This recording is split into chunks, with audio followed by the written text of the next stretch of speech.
Unified 911, anong matutulong namin sa'yo? Anya ti maitulong miken ka po. Anong may tatabang ko sa imo? Unsay akong ikatabang nimo? Ngini makadabang na misal ka no? Sa anumang wika o dialekto, may tulong na darating sa iyo.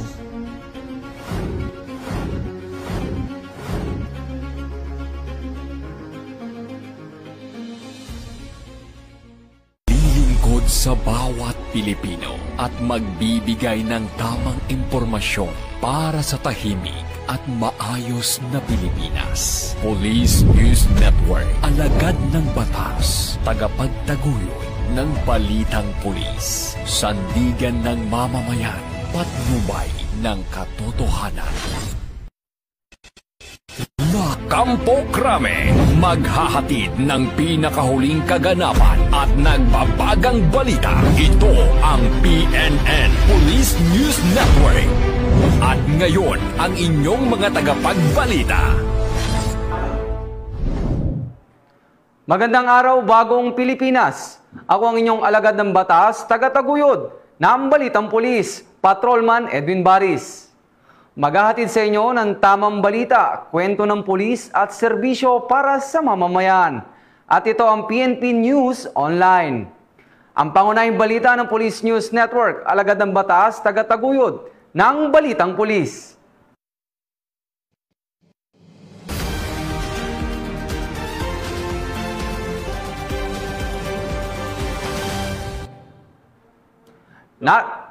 Narito ang mga balitang dapat niyong abangan.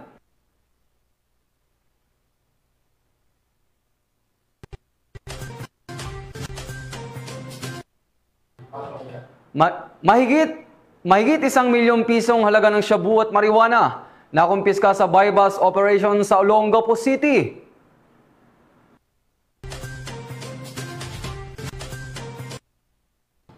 Senior citizen sugatan matapos pagbabarili ng mga hindi pa kilalang mga sospek sa Maguindanao del Sur.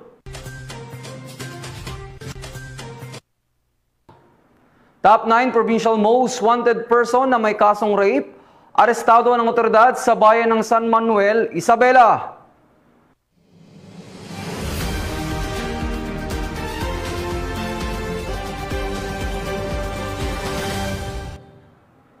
Simulan natin ang balita mula sa bahagi ng Luzon.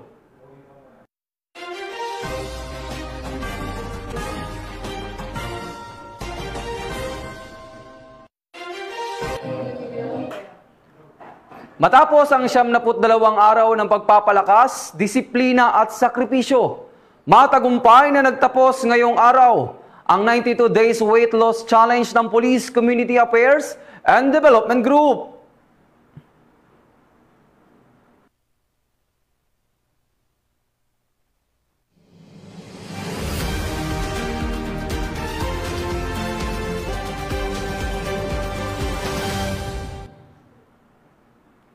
Samantala, personnel mula sa Police Regional Office 1 kinilala ang kagalingan at kahusayan sa ginanap na 59th year anniversary celebration ng NAPOLCOM sa Police Regional Office 1. Ang buong detalye mula kay Police Staff Sergeant Jandel Supremo.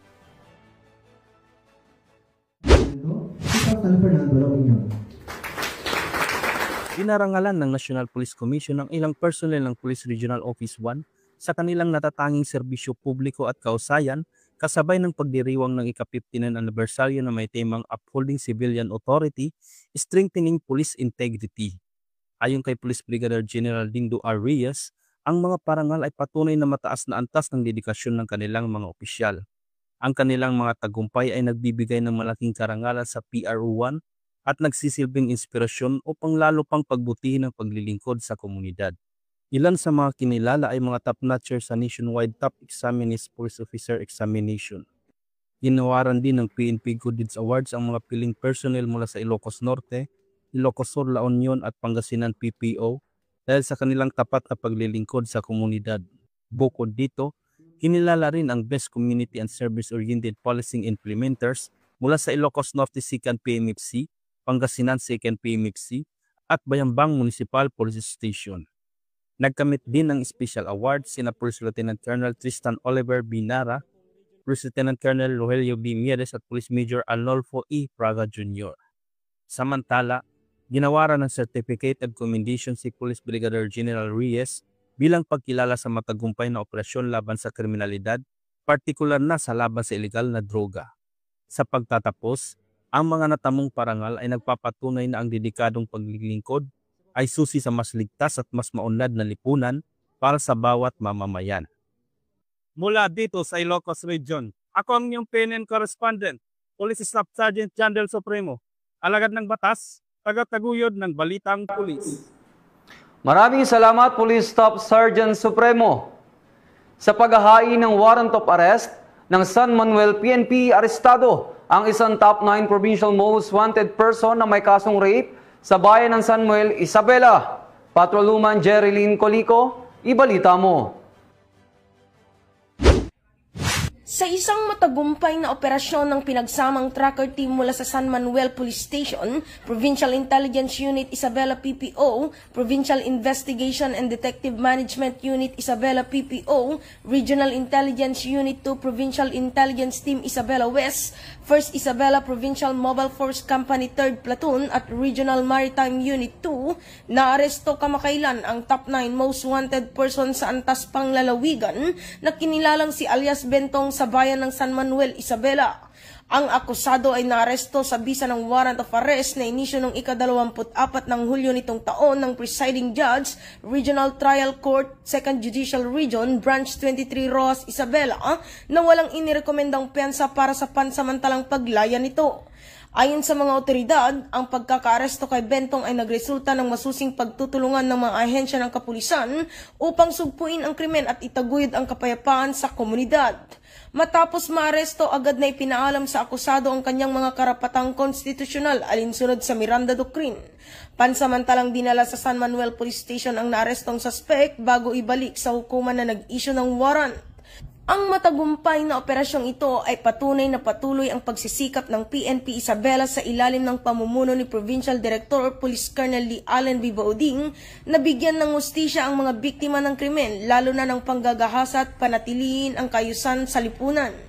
Ang PNP ng shabu at marijuana ang nakumpiska sa dalawang high-value individual sa kinasambay bus operation ng otoridad sa Olongapo City. Magbabalita dyan si Patrolwoman Janice Bulahaw. Dalawang high-value individuals ang naaresto sa ikinasang bypass operation na pinagsanib na pwersa ng mga otoridad sa kahabaan ng 7th Street, Barangay West, Tapinac, Olongapo City. Ang operasyon ay pinangunahan ng mga tauhan ng City Police Drug Enforcement Unit at Police Station 2 SDEU ng Olongapo City Police Office sa ilalim ng pamumuno ni Police Colonel Richie R. Claraval, City Director ng Olongapo CPO. Nasamsam sa operasyon ang isang heat-sealed plastic sachet ng hinihinalang shabu na tumitimbang ng 34.322 gramo na nagkakahalaga ng 233,389.60 pesos. 4 na airtight plastic packs at 1 pound na nakabalot sa cling wrap ng high-grade marijuana kush na tumitimbang ng 527.384 gramo na nagkakahalaga ng 870,183.60 pesos at bypass money na nagkakahalaga ng 2,500 pesos. Dinala na sa opisina ng CPDEU ang mga suspect at nakakumpiskang ebidensya para sa wastong dokumentasyon at disposisyon. Inihain na rin sa Olongapo City Prosecutor's Office ang kasong paglabag sa Section 5, 11 at 26B, Article 2 ng RA 9165 o Comprehensive Dangerous Drugs Act of 2002. Ang matagumpay na operasyon ay patunay sa patuloy na pagsisikap ng Olongapo City Police laban sa ilegal na droga para sa mas ligtas at mapayapang komunidad. Mula dito sa Central Luzon, ako ang inyong PNN Correspondent, Patrolwoman Janice Bulahaw, alagad ng batas, tagataguyod ng Balitang Pulis.